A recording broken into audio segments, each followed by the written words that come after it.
at the Jamaica Library Services headquarters in Kingston, Jamaica. Today, our final topic will be studying nutrition in the management of diabetes, especially in the context of COVID. And with us this morning to give us a presentation on that, we have Miss Marie Powell. Miss Marie Powell is a registered dietitian and a nutritionist. She has an experience of over 25 years working in the public health sector and is employed by the Southern Regional Health Authority in the capacity of regional dietitian. She has a keen interest in public health research and education, pediatric, geriatric, and renal nutrition. She wants Jamaicans to attain the best nutrition quality of life and is involved in health promotion and education, and she uses various media to achieve this goal. She's a mother, a coach, a mentor, and believes in justice and fair play. She is also interested in volunteerism, mentorship, and community involvement. She obtained her Master of Public Health, majoring in medical epidemiology from the Northern Caribbean University, and she has a Bachelor of Science with honors degree in dietetics and nutrition from the University of Technology. So ladies and gentlemen, let's welcome Miss Marie Powell.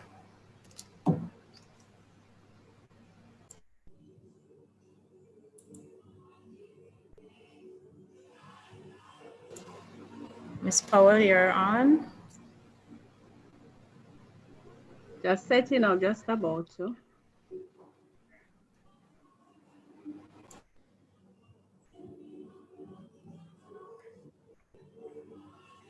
Okay, good morning, everyone. Good morning, participants. Thanks so much for that introduction. So as you were told before, this morning, I'll be speaking about studying nutrition and diabetes management. So as we are all aware, most of our children are at home doing schoolwork. Parents likewise are at home, working from home. And of course, there are family members to include children who are living with diabetes. So the education or the material is so tailored to meet that specific need. But before I go into the presentation, anybody wants to volunteer a definition for health? Any definition of health? Not here in my audience. Any definition of health? Not here in my audience. I wasn't here, I could volunteer.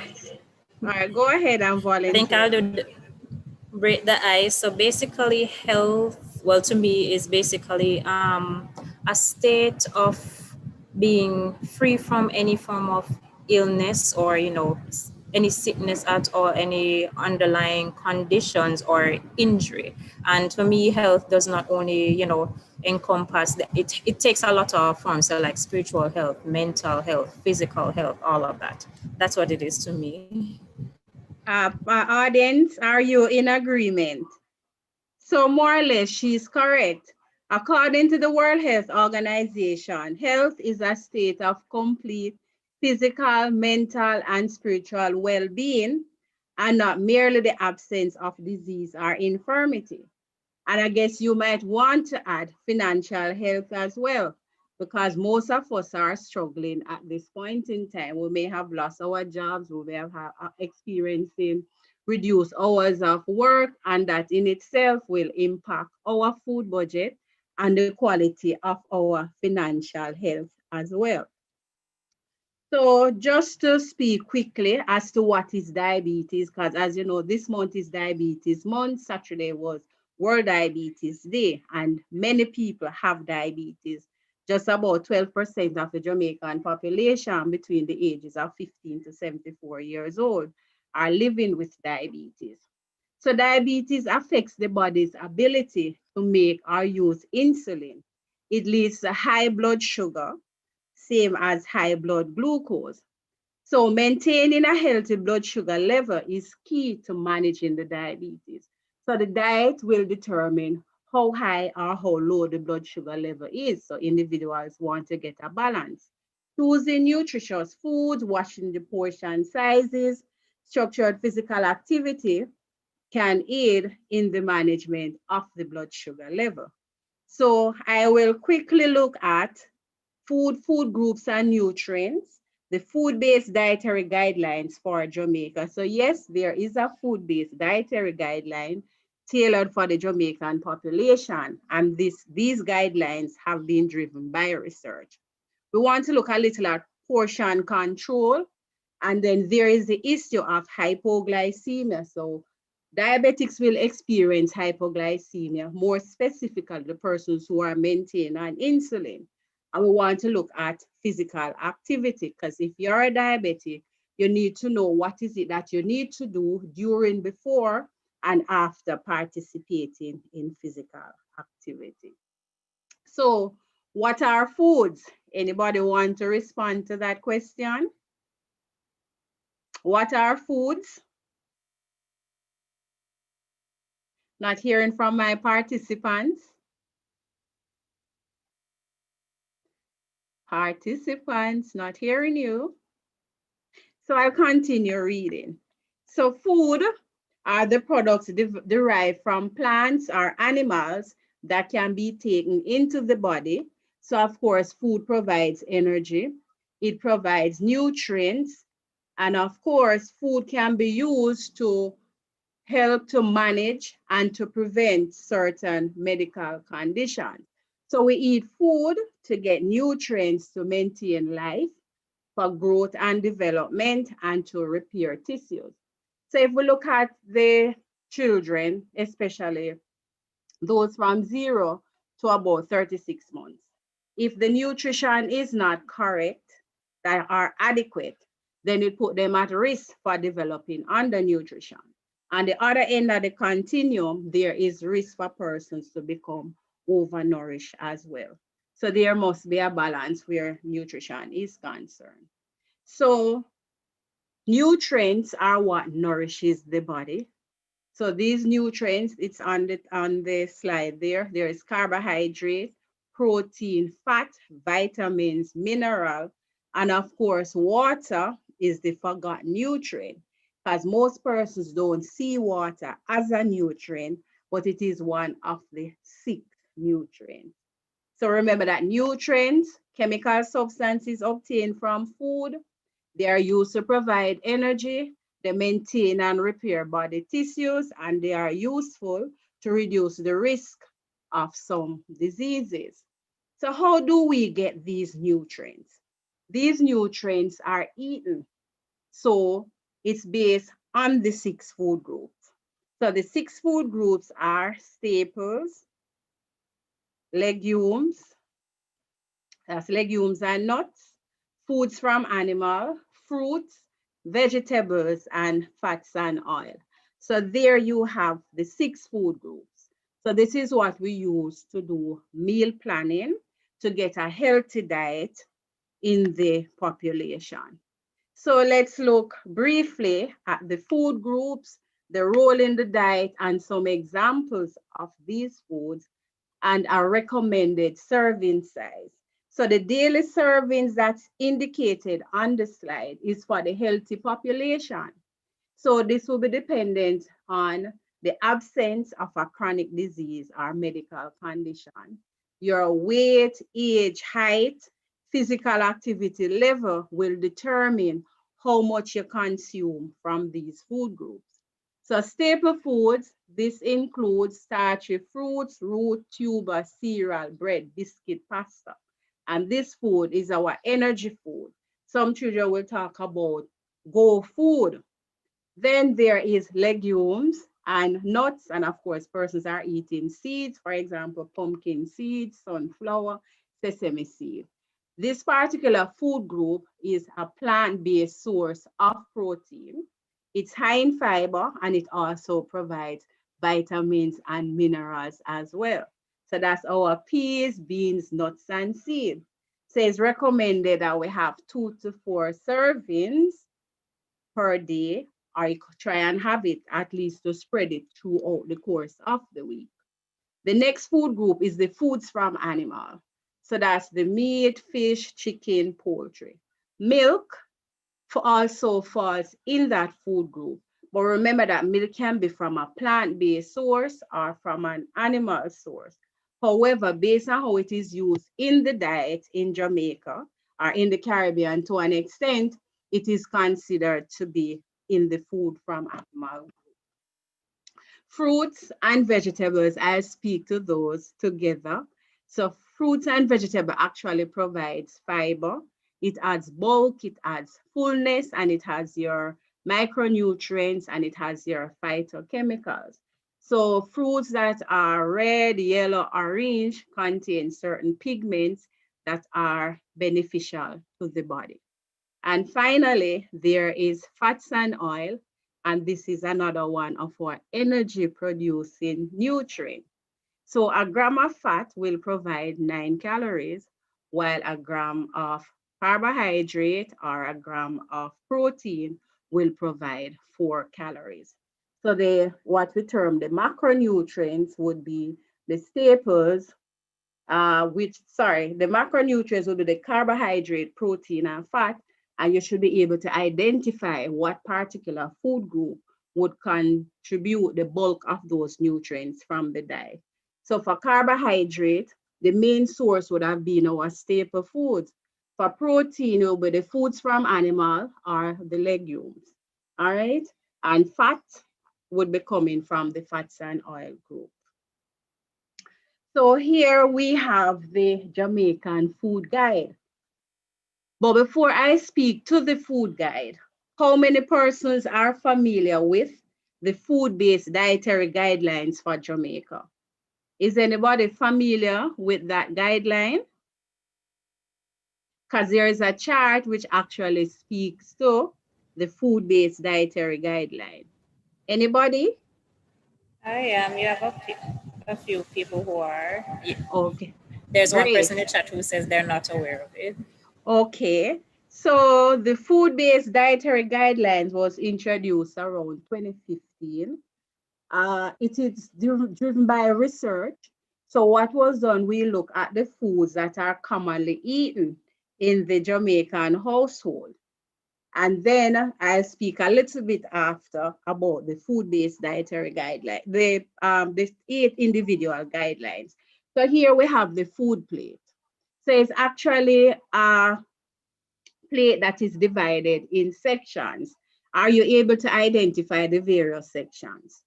So each food group is allowed a particular segment. So if you look at the plate here, half of your plate should be what? What are you seeing as half of the plate?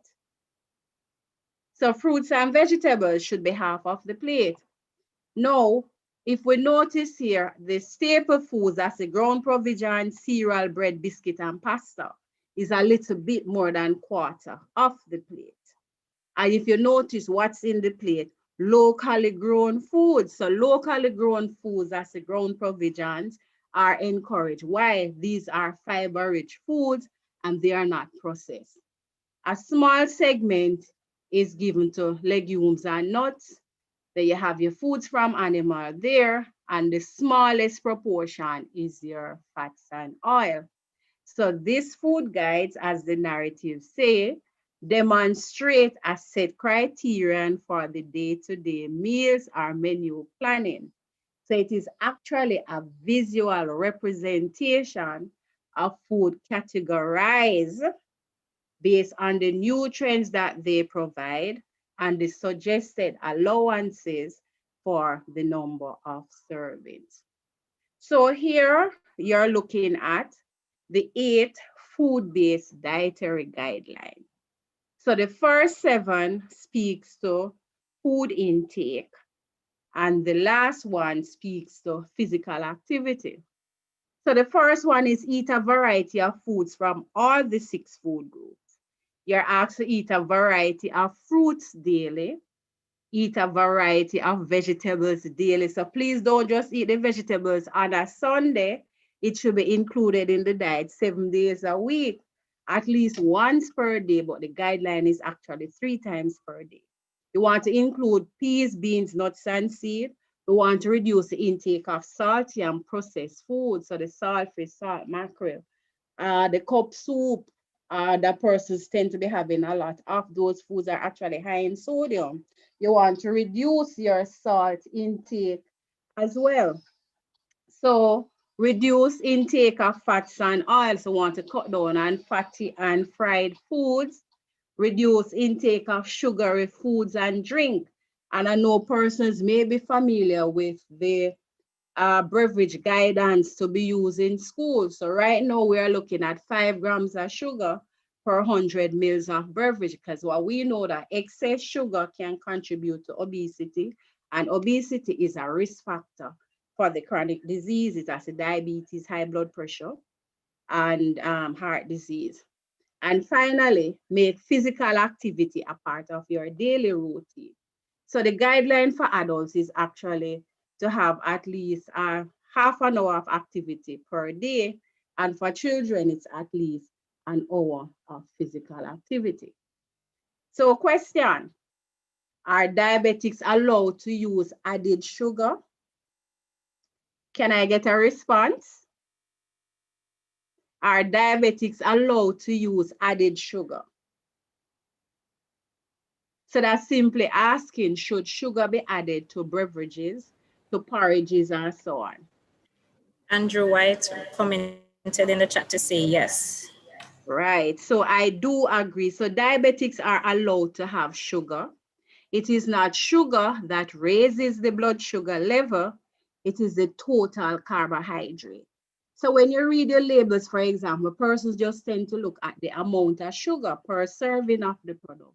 But remember that sugar is a carbohydrate and it is counted as part of the total carbohydrate. However, it's the action in terms on the blood sugar level that you have to be managing the quantity of sugar consumed. So there on the slide are the recommendations for added sugar. So for females and children, how many teaspoons are there? It's 6 teaspoons per day. And for males, it's actually 9 teaspoons per day. So females, again, 6 teaspoons are 24 grams. For males, it's 9 teaspoons or 36 grams. And if you notice, the teaspoons are leveled. So it should not be heaped teaspoon, it should be level teaspoon. So to reduce sugar intake, one wants to use less sugar during meal preparation, and you want to prepare dishes without adding sugar. For example, persons add sugar to rice and peas. So as soon as they eat the rice and peas, they start wanting to fall asleep. So you don't have to add sugar to your rice and peas, neither to the stew peas. When you're baking, you want to reduce the amount of sugar that you're adding to the recipe as well. So we're going to look at menu planning. Remember, we spoke before about the 6 food groups and the nutrients that are obtained from the food groups. But of the 6, I've picked out, we have used 4 in terms of assisting persons in preparing healthy meals. So there is staple food, there is legumes and nuts, there is vegetable, and there is the foods from animal. So we use what we call a multi-mix principle. So you'd add, for example, staple and legumes, or you could have staples and food from animal. An example would be, for example, your porridge, where you have your cereal from the staple and your food from animal would be the milk. And of course, that's a balanced meal. It could be, for example, mashed potatoes and baked bean. Remember, we spoke about the plant-based protein. So peas and beans can be used in the diet as well. So that's the 2 food group mix. The 3 food group could be staple, legumes, and food from animal. So that would be, for example, rice, peas, and of course, chicken or any meat kind. It could be staple, vegetables, and foods from animal, for example, pumpkin rice, callaloo rice with tin mackerel. Or it could be rice with turkey neck and broad beans. And the 4 food group mix would take in all 4 food groups. So think about your 1-pot soup, or think about the traditional Sunday dinner with rice, peas, potatoes, etc., with the vegetables and the food from animal. Any question on the multi-mix principle? Any questions? Any questions? We do have some questions both from the public in our YouTube and also in the Zoom chat. I'm not sure if you want to save them all till All after right, so or you. let's wait at the end of the presentation, because I was just wanting to ensure that persons understand the multi-mix principle with the 4 food groups. So I'll take the questions at the end. So in terms of eating, we have to think about portion control. So portion speaks to the number of servings, and this should be distributed throughout the course of the day. So the recommendation is to have the 3 basic meals, which would be breakfast, lunch, and dinner or supper. Persons may choose to use what we call post-meal snack. They might have a snack in between meals, which could be possibly a fruit, or it could be nuts. So it's dependent on the individual preference.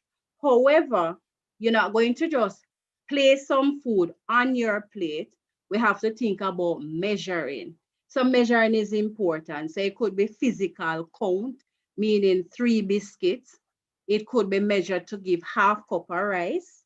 You may need to weigh the item to identify what is 30 grams of cheese or 30 grams of meat and so on.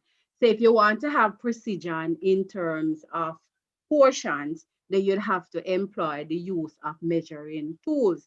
So some things you look at, you see they mention a slice, they speak about half cup, they speak about half ounce, and so on and so forth.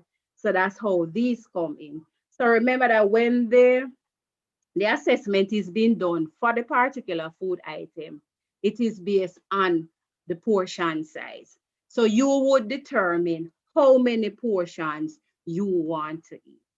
So let's look quickly at about 3 or 4 of the food groups. So vegetables fall into 2 groups. So there is starchy vegetables. So that's, for example, pumpkin, carrot, string bean, turnip, beetroot, and mixed vegetables. And on the other hand, there is your non-starchy vegetable, and this would include the dark green leafy vegetables, cabbage, callaloo, pak choy, as you know it. You would add cucumber, tomato. So the non-starchy vegetables have a higher water content in comparison to the starchy vegetables, which tend to have more starch, as you'll notice. So the guideline for vegetables is half cup of cooked starchy veg, or 1 cup of raw veg, and the number of servings per day is total 3. So it could be 1 starchy vegetable and 2 non-starchy vegetables. I know we are challenged in terms of resources and in terms of availability and cost where vegetables are concerned, but my recommendation is to choose the ones that are much cheaper, and probably you want to have a half a cup rather than having no vegetables at all. Next, there is fruit. It's 2 servings of fruit per day. So for the diabetics, we tend to recommend fruits as a snack. So the measures there on the slide here speaks to 1 serving of fruit. And let's look at fruit juice, for example. Most persons will have a bottle of fruit juice, which it could be 10 ounces. It could be as much as what? 16 ounces. But a serving of fruit juice is actually half cup, 120 mils, or just about 4 ounces. Sometimes diabetics are told by non-nutrition persons that they are not to have ripe banana, sweet sap, mango, star apple, custard apple. Why? These fruits are very sweet. No, these fruits have what we call intrinsic sugar. So the sugar is naturally occurring sugar as opposed to added sugar. What is important is the number of portions that the person chooses to eat. So I know as a people, when it's mango season, we eat half dozen or 6 mangoes. Some persons will tell that they had 12 mangoes to eat last night. But guess what's happening? They are eating the same amount of food, staple foods, food from animal, as well as the added mangoes. So mango, for example, is a high fiber fruit, but you need to manage your portion size. So in terms of the recommendation for fruits, it's 2 servings per day. So I am just visualizing in cyberspace your facial expression.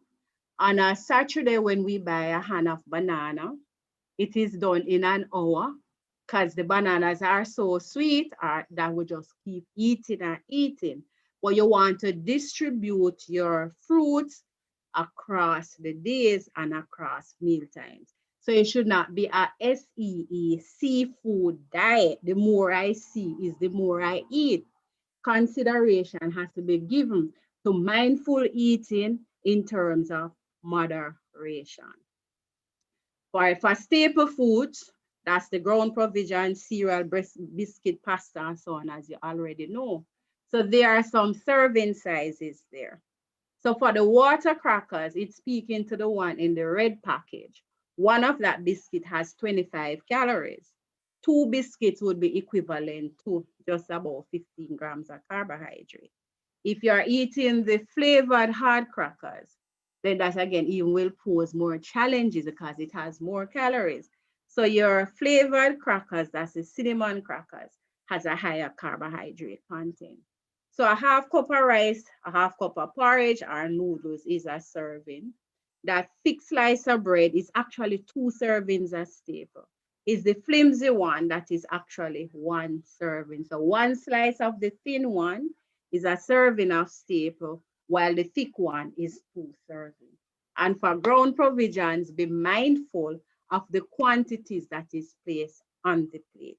So while now I cannot give specifics as to what is it that you're supposed to have, because this would be determined by a nutrition assessment, where we look at the weight, the height, and your activity level to determine and the presence of underlying diseases to see what you should have. Legumes again can be used as a post-meal snack for our children who are living with diabetes.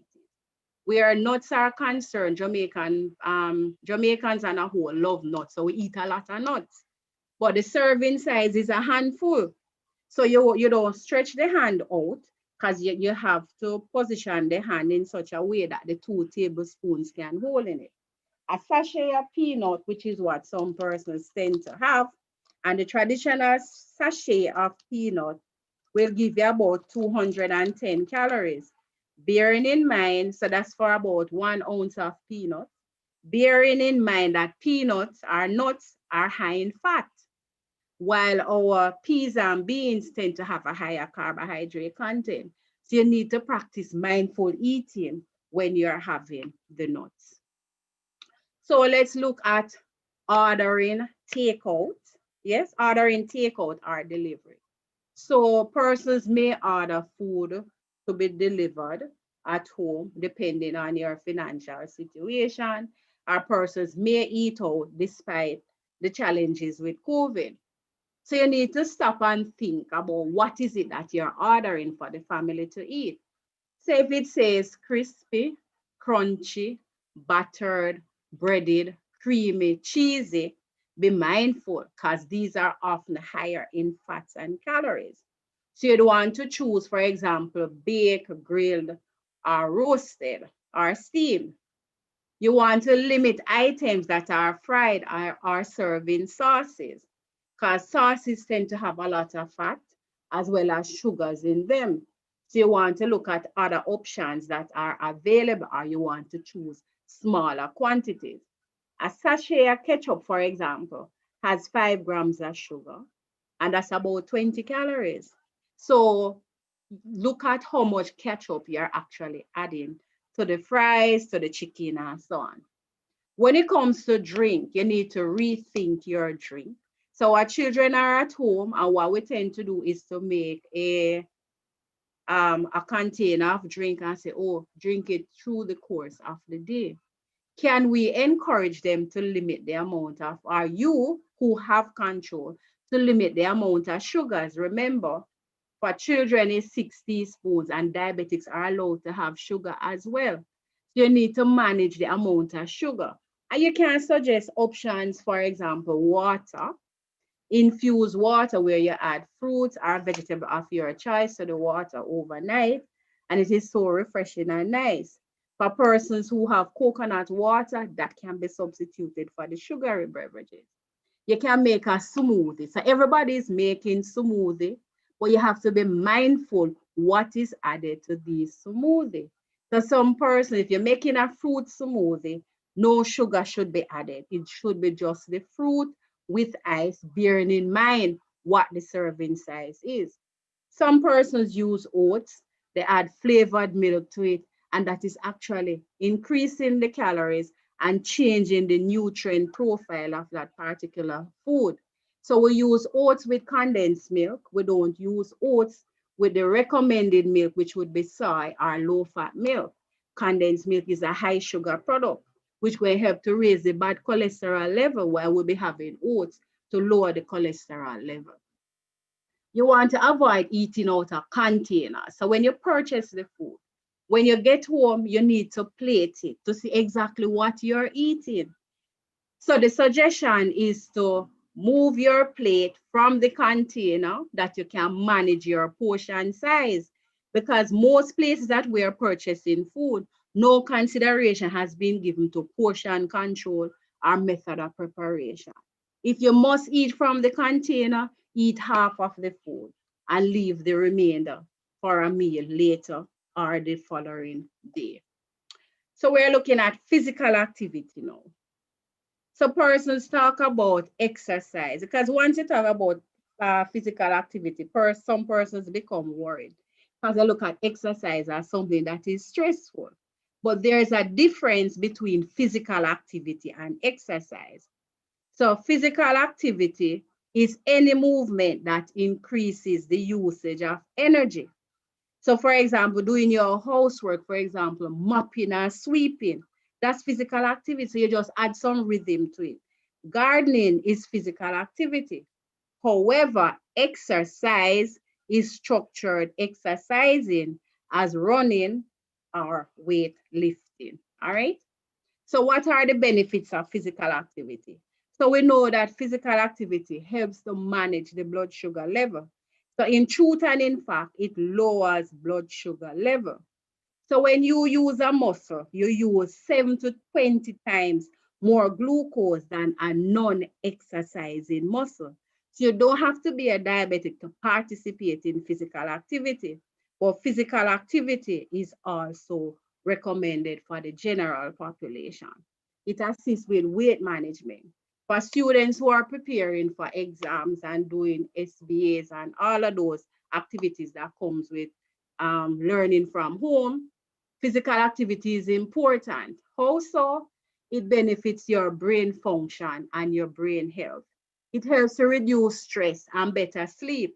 However, if you do the physical activity before bedtime, it will prevent you from sleeping. Physical activity also helps with your mood and your general outlook on life. And it also helps to improve your self-confidence. So in truth and in fact, physical activity also improves your cardiovascular health, in that it helps to lower blood pressure level. It helps to manage triglycerides, or one of the fat that is in the blood. And of course, it helps to give you a higher level of beneficial cholesterol. All right, that's your HDL cholesterol. So here are some examples of physical activity. So as we know, during COVID, most of us are sitting. So you need to stand up for half of your work day. So just get up and move. For students who are working at the tablet or at the computer, at the table, they are advised to take what is called standing break at the end of the session, the session. So if the session is for 30 minutes, encourage them to stand up and stretch after. Persons are encouraged to do walking. So 10,000 steps is equivalent to 5 miles for the day. So just get up and step out. Light activity, for example, walking your dog, taking the stairs, raking the yard, sweeping the floor. Those are some light activity that persons can participate in. For other activities which considered as moderate would include brisk walking, gardening, hiking, dancing, cycling. Dancing as indicated before, so those are activities that can be done. For our children, that's 5 hours per week. I remember that adults are expected to do at least 150 minutes per week. Before I speak about managing blood sugar, I just want to touch a little bit on physical activity for persons living with diabetes. So I'm asking you to exercise extra caution if you're on insulin. Remember, physical activity is intended to lower the blood sugar level. So before diabetics participate in physical activity, they need to check the blood sugar before. While they're doing the activity, they need to check if possible, and they also need to check after. So it is recommended, and I'm repeating, check the physical activity before the activity and at the end of the activity. So before starting, if the blood sugar level is about or below 5 millimoles per liter, the person needs to take 15 grams of what we call quick acting carbohydrate or fast acting carbohydrate. So that could be a tablespoon of syrup, a tablespoon of honey, 4 ounces of fruit juice to help to raise the blood sugar level. If before the activity, the sugar level is greater than 14 millimoles per liter, then it simply means that that individual blood sugar level is going to continue rising because there is not adequate amount of circulating insulin to lower the blood sugar level. So for persons with blood sugar level higher than 11, they should participate in low intensity physical activity. All right. Persons need to be aware of hypoglycemia, so otherwise called low blood sugar level. So there is hyperglycemia, high blood sugar level, where persons pass urine often, thirsty often, hunger often. In case of our children with type 1 diabetes, they tend to start wetting the bed, or they tend to be drinking more water and they become sleepy and lethargic. The other end of the continuum is the hypoglycemia, which is a minor emergency. What causes the blood sugar level to go low? Too little food, missing a meal, exercising too hard, too much insulin or diabetic medications. So adults have to be mindful or knowledgeable of what the symptoms are. Most persons will experience shaking and sweating, and some will complain for hunger. So my advice is that be mindful of, and given that our children are at home studying, we need to know the symptoms and we must have set meal times for them. So you don't want them to be there working through and missing a meal, because that's increased the risk for hypoglycemia. Blood sugar level tends to fall between 10 p.m. and 4 a.m. in the morning, whether you have diabetes or not, because most times when the non-diabetics wake up, they are so hungry in the early morning. If they are not mindful, they would start preparing their breakfast at that point in time.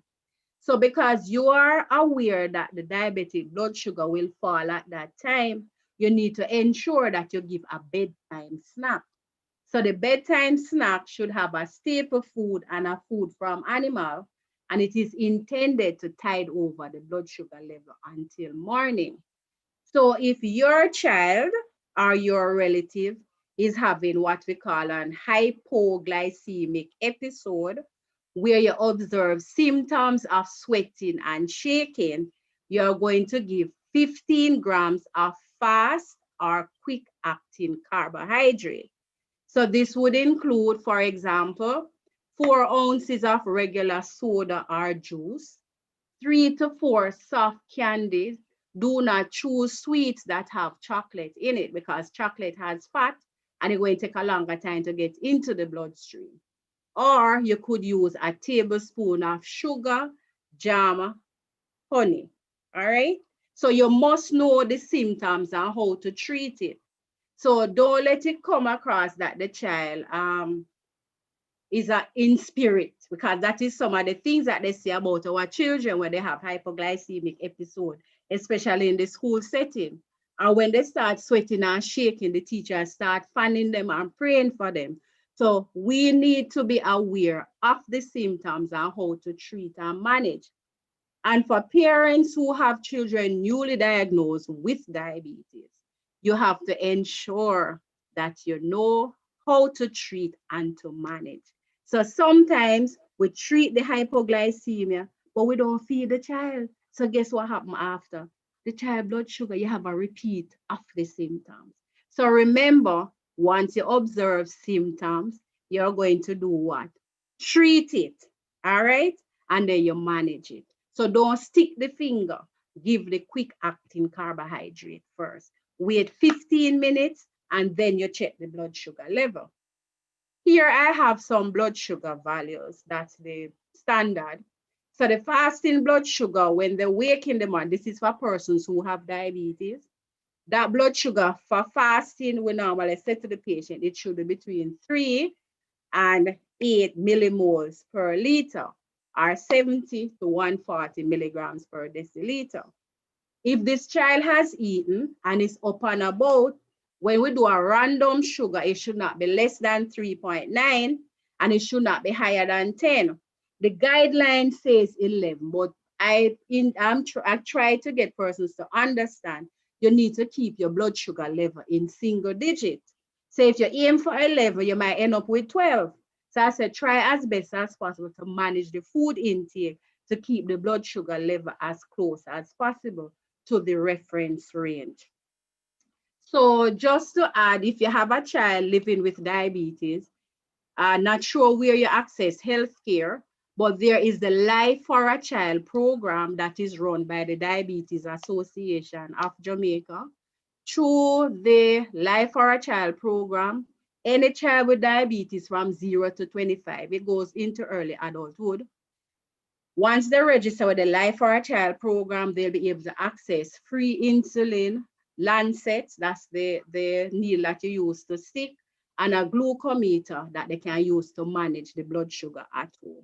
So if you have a child, as I said, living with diabetes, not yet registered with the Life for a Child program, you can call, check the number for the Diabetes Association, ask them how you register to see if your hospital is a participant in that program. That program is actually run by the International Diabetes Federation. So we need to maximize the benefits that are available under that facility. Just to add about blood testing, you may hear about the HbA1c. That is a test that is used to determine blood sugar control over a 3-month period.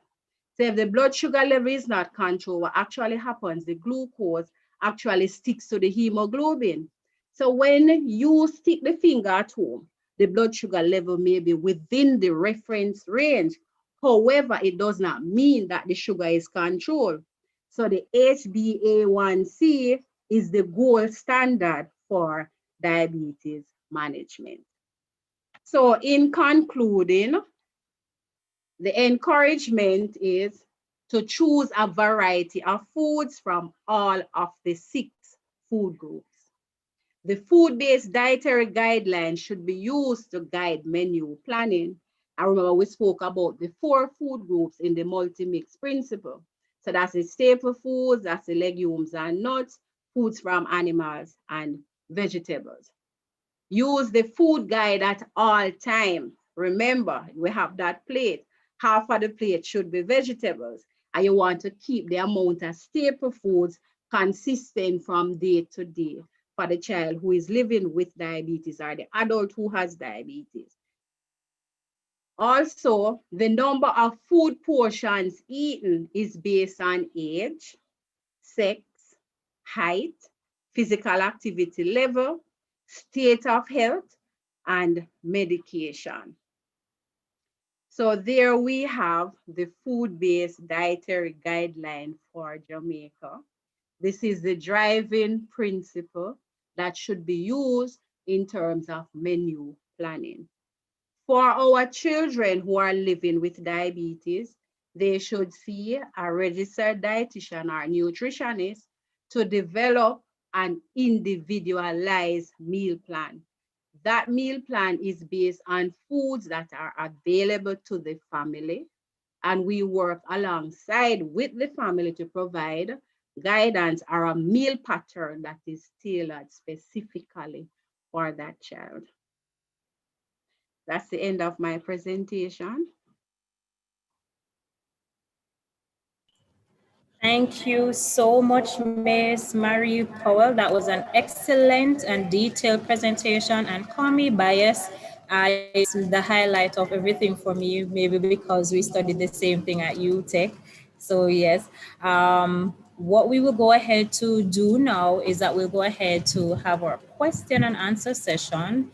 I did see some comments and questions coming in both the Zoom chat and from the public on YouTube. I'll begin with the Zoom chat. So I do see Andrew White, he did actually provide a response to your question that you asked, what is food? And he said food is fuel needed for the body to properly function. Indeed, All it right, is. good. And then we have a question from Kay. She's asking, what is a serving? So a serving is scientifically determined. So I had indicated on some of the slides, for example, that a serving of biscuit could be 5 cream crackers. It could be a thin slice of bread, a half a cup of cooked cereal. So it depends on the particular food group. So if we're looking at vegetables, for example, a serving of vegetable is 1 cup uncooked vegetable and half cup cooked. For your fruits, it's a small mango, the smallest of the fruit. And if you're having juice, it's actually half cup. If it is chopped, mashed, or crushed fruit, the serving size is actually half cup. For your nuts, you can work with a handful. For the peas and beans, it's just about a quarter cup cook. And then for your meat kind, it will be 1 ounce of cooked meat. So persons tend to eat meat in terms of portion. So a serving of meat is 1 ounce. So if you have a leg and thigh, that's about 3 ounces of meat. If you have a quarter of a chicken breast, and I'm talking about a chicken breast that weighs 3.5 to 4 pounds, so that would be considered a portion, which would be equivalent to about 3 servings. For egg, it's about 1 egg. For cheese, it's 1 ounce, but it is dependent on what particular mealtime you're having the item.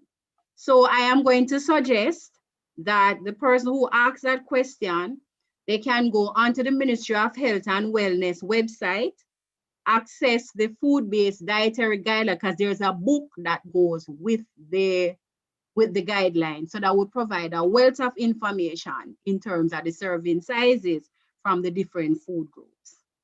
If you don't ask, if you are near to a health center, you can speak to the nutritionist at the health center, or if you're near to a hospital, the dietitian can assist you in getting that information.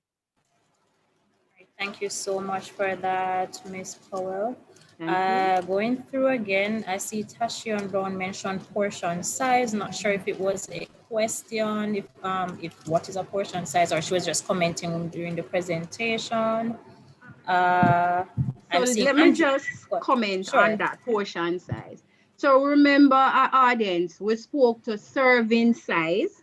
So you know what is serving size. It is scientifically determined as when you read your food labels. So portion size is how much of the particular food item you choose to eat. So say, for example, a slice of bread, that's the flimsy slice or the thin slice, is 1 serving. Or you choose to eat four servings, so that is your portion. So the portion size is actually determined by the individual who is eating the meal. All right, and serving size is scientifically determined. So it's the number of servings that will make up your portion. Awesome. All right, and then we have Andrew. He said, but in reality, Jamaicans generally don't measure food like that. Yes, I agree with you, Andrew, but I hope from the presentation you would have realized that to speak in Jamaican parlance, you can't just put some, you shouldn't be putting some food on your plate. So you're not now looking at eating food, you're actually eating nutrients. So you need to use, for example, a cook spoon to portion your rice. So one cook spoon is equivalent to half cup of rice. A good thing to use and portion is an 8-ounce butter dish. In the clinical setting, the patient will tell you, oh, I use the butter dish to measure. So if you have a whole butter dish of an item, it's actually 2 servings. So the encouragement is for us to move forward with the knowledge that we now have in terms of causation of diseases and to see how best we can implement lifestyle modification to reduce our risk of developing chronic illnesses, and for the persons who have to implement lifestyle changes in terms of nutrition management to reduce your risk of developing complications. So I know persons are challenged in terms of portion size, but you just don't want to know to be putting some food on your plate. So don't just look at it as bread. What you're actually having, if it's 3 thin slices, that's 45 grams of carbohydrate. So we are getting to that point slowly but surely. The Ministry of Health and Wellness has been doing quite a bit with the food-based dietary guidelines. We have actually developed workplace wellness program. COVID came and eroded the plans that we had, so we have to go back to the drawing board. But persons who are interested in having things done on Zoom as this in this forum, then the nutrition unit in the Ministry of Health or at the health center, the nutrition department or the dietetics department in hospital is willing to come on board and provide support. So whether it is at your church, whatever the setting, we are willing to provide that support. All right.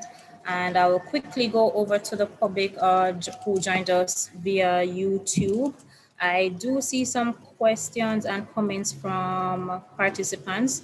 So Shani Bud, so it was a response to your question, what is health? And she said health is complete well-being. Certainly. She did further say, true, many of us would love a healthy investment account right now. And she recalls in schools that on sports day, children will be given powdered glucose after events. If this is a wrong move, has this been eliminated in schools? All right, so remember I spoke about physical activity. So after the race that the child ran, you need to give quick acting carbohydrate to raise the blood sugar level.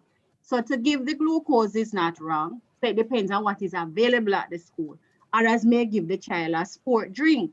Also, they could be given a banana.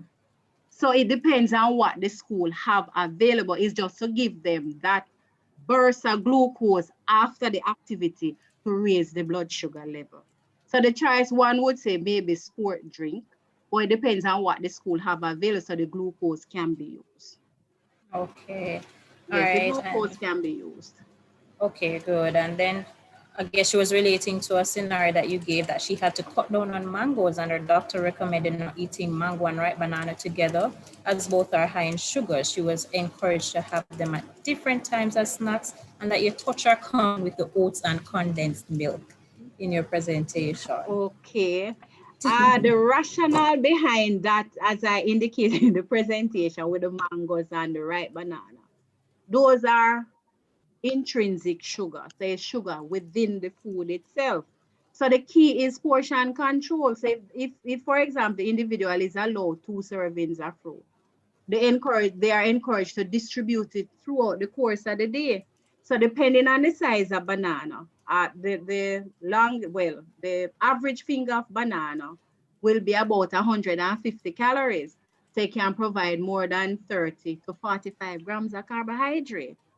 For the mango, it is no different. So I agree with the doctor recommendation to split them across meal times because you don't want to have a sudden spike in your blood sugar level. No, you want a gradual rise in blood sugar level. So in essence, don't flood your system with carbohydrate, regardless of the source that it's from. Great. And then our final question from the YouTube live is that this would actually be a reiteration for you because you did mention it, you did touch on it eventually, that too often we find information for the international population. Where online can we find the dietary guidelines for Jamaica? Okay, so I'll repeat. It's on the Ministry of Health and Wellness website. Just click on food-based dietary guidelines for Jamaica and it will pop up. There are even pamphlets there promoting healthy eating for children, for boys and for girls because the nutritional requirement is different. And there's a pamphlet on the site that speaks to eat for health and vitality.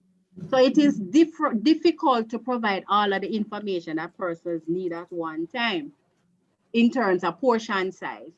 The accompanying booklet of the food-based dietary guideline, it's actually out of publication right now because we have reviewed the document and suggestions were made by users. So it's actually out of circulation, but the serving sizes don't change because persons were asking for other information to be added to the document. So just go on the Ministry of Health website and click. If you can, as I said before, you can access that information at any health center or the nearest hospital in the nutrition department. All right, wonderful. And that's it for the question and answer session. And I want to thank you once more, Miss Marie Powell, on behalf of the Jamaica Library Service and the Heart Foundation of Jamaica for that very comprehensive presentation on nutrition, as it is one of the most critical components of managing diabetes. And I do get a comment from the YouTube live that it was a great presentation indeed. Now we're gonna go to, oh, any closing comments? I just said thank you.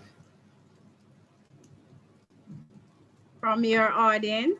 And it was from you because I said, just in case, I was just giving you the chance, just in case. Okay, so just to remind persons that we are encouraging you to use the food-based dietary guideline in your meal preparation. For our children who are at home, try as best as possible within budgetary limits to ensure healthy eating.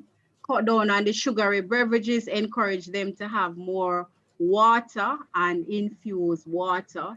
Each child who has diabetes should get a meal pattern from a registered dietitian or a nutritionist.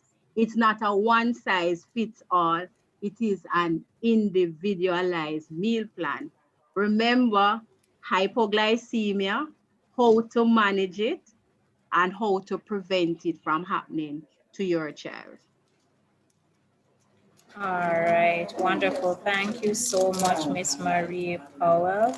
And what we're gonna go ahead to do right now, we'll jump right into our giveaway section. This is what I'm pretty sure what almost everyone is waiting on from the beginning of our World Diabetes Week of activities here on site at the Jamaica Library Service. As promised, we stated that on the final day, we'll be having a grand draw of our raffle across the 14 parishes of Jamaica. So I have a sample here of the basket. Hopefully you can see, and don't mind the stuff are falling, they're like falling down, but here we have a sample of the gift basket courtesy of the Jamaica Library Service and the Heart Foundation of Jamaica with some tangible items that you may use for, you know, in your everyday life. I mean, one of the items is a water bottle. I mean, just as Miss Mary posted, if you want to make it infused water and when you're going out on the road, you're going to work, wherever, you can just pour some in it and take with you throughout your day. And we're gonna go ahead to begin the draw for all 14 parishes. So stay tuned and we will be assist. All right, so we'll begin with the parish of St. Thomas. So this is a box, and I'm just gonna go ahead to give it a gentle shake, and then we draw. All right. Ooh. All right, my hands are a bit tiny.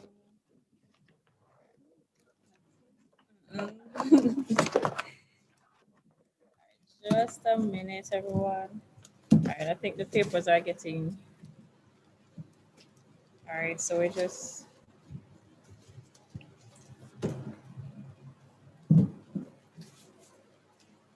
right, so just a moment. We do apologize for the delay.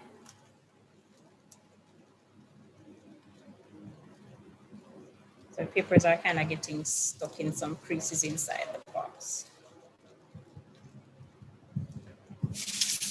All right, so let's see.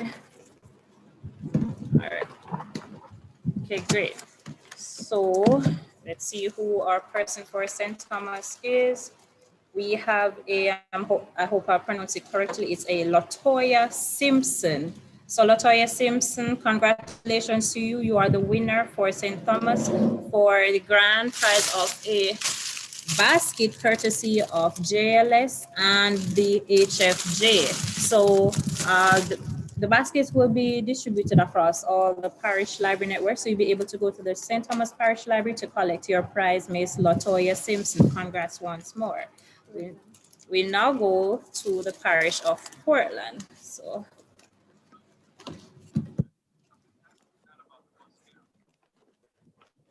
see who the winner for Portland is.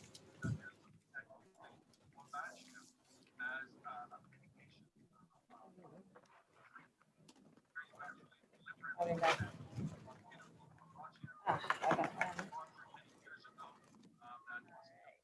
So for the parish of Portland, we have Donicia Roper from the Buff Bay Branch Library. So Miss Donicia Roper, you are the winner for our Portland division. Congrats to you. We'll now move quickly into the next parish of St. Mary.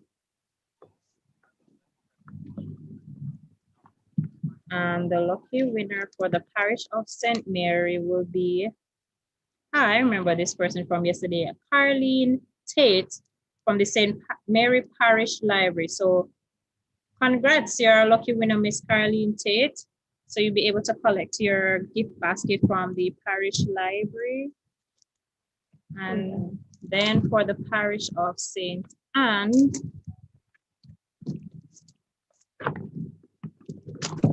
type space. All right. Oh, I thought I had it.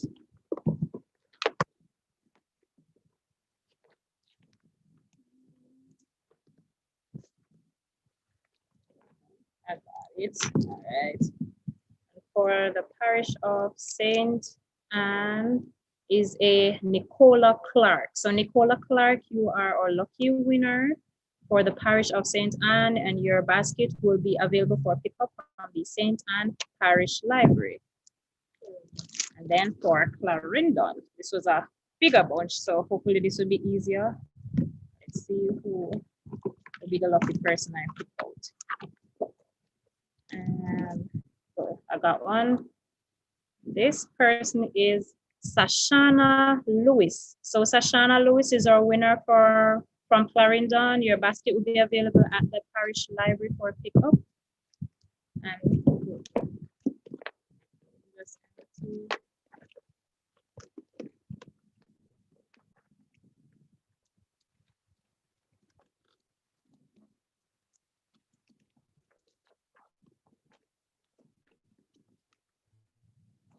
And then this is a parish of Kingston. All right, so I see that the Kingston people really came out.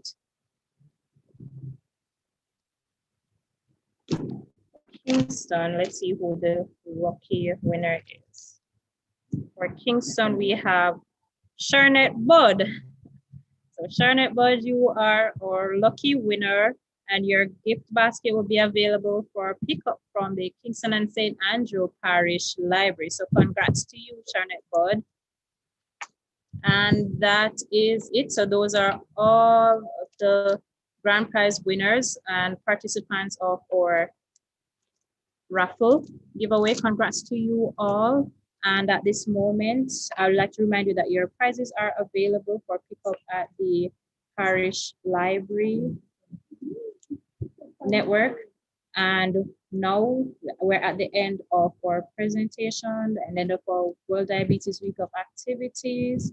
on behalf of the Jamaica Library Service and the Heart Foundation of Jamaica, I want to encourage you all to continue practicing healthy lifestyles, healthy eating behaviors, make this a way of life, not just for diabetes alone, but moving forward, especially now in the context of COVID, because we know that, hey, diabetes, hypertension, heart diseases, all of those are, underlying conditions for COVID and other serious illnesses and diseases. So I just want to encourage you to all to just walk good, be safe, practice healthy eating habits, and remember, your hygiene habits as well in the case of COVID to prevent the spread.